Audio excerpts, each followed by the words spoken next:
RJ's random thought of the day. Please, you have the floor. Yeah, thanks, KR. Well, in today's random thought of the day, I'd like to express why I believe that Elon Musk will successfully turn around Twitter.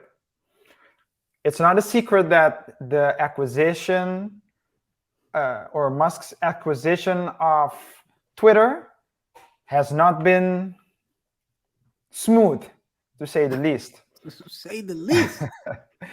Well, there are a lot of things that happened. First, of course, you had the fact that he started with the process and he wanted to stop the process of the acquisition. Then he continued with it. So it was a whole quagmire.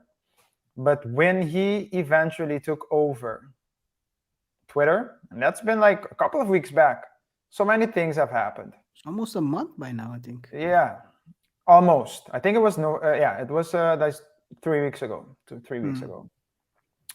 But so a lot of things happened. First of all, he started with a love letter to his employees saying that they were no longer allowed to work from home. So that caused an uproar. Come back. Yeah, we miss you.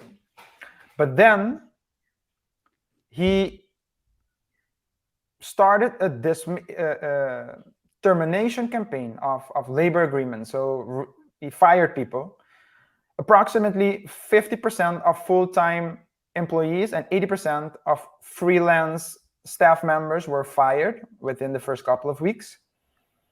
So to give an idea, Twitter had approximately 7,500 employees before the acquisition, so until the end of October. And after Musk took over, he fired approximately 50%. So now there are 3,000, or there were, I have to say, because of course there were more things have happened afterwards. But after he fired the 50% of people, there remained approximately 3,700 employees.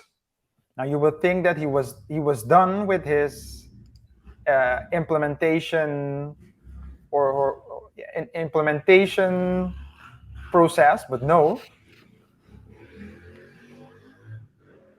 What he did afterwards, he actually sent or gave each employee an ultimatum to sign a statement in which they would pledge to work long hours at high intensity.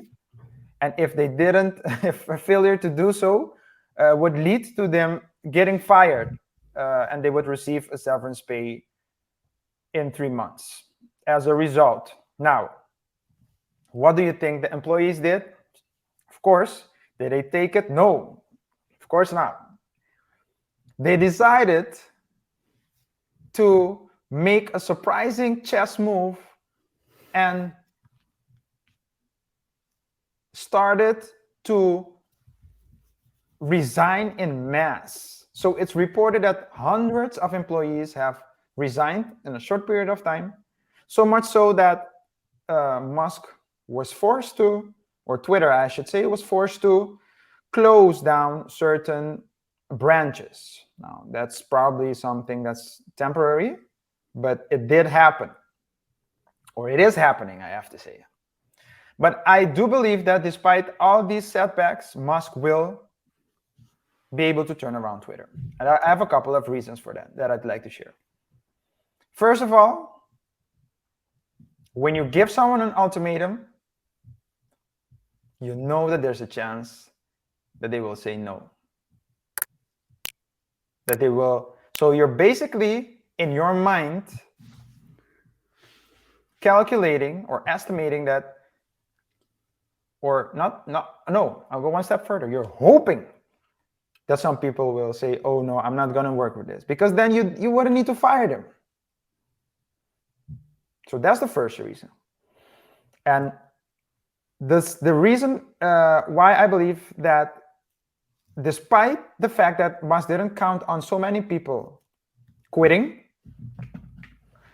I don't believe that it's such a big of course, in short term, like short term wise, it's a big it's a crisis, but I don't think long term it's going to be a big crisis, because Musk has had to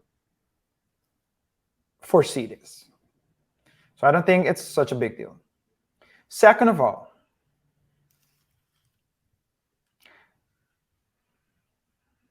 despite what I said in the first reason, let's say with regards to the first reason, the dismissals or the mass dismissals actually seems to have had an effect on Musk, because he has reversed the remote work policy. It's reported that Musk found himself forced to reverse the policy, in the sense that people would be able to work from home. However, that the managers of those employees would need to carry all the risk in case it doesn't work out. So, in other words, all the managers now are forced to make sure that the employees actually perform as they should. Accountability. It's accountability. So you turn it around. Yeah. So it's great.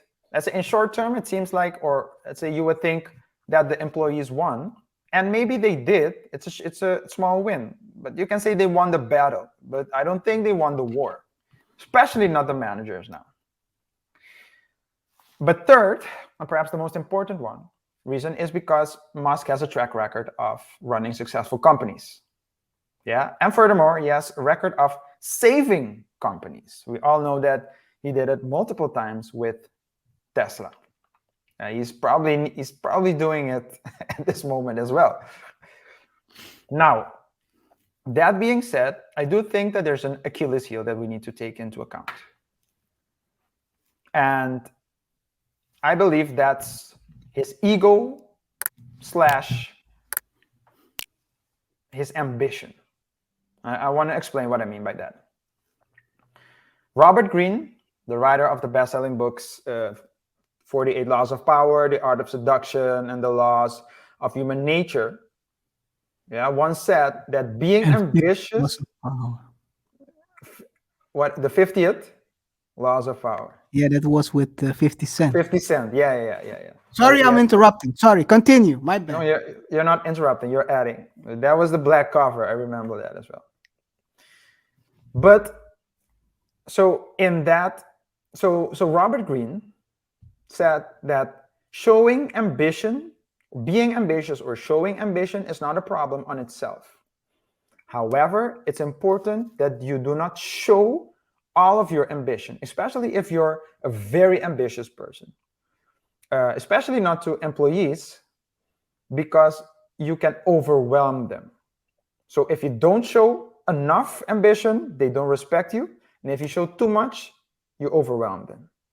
And in an interview with Patrick Bet-David of the Valuetainment YouTube channel, shout out to Patrick Bet-David and the Valuetainment team, Greene expressed his opinion, stating that Musk, according to him, has no self-control, because he just says what comes to his mind, and he clearly shows you that he feels like he's better than you.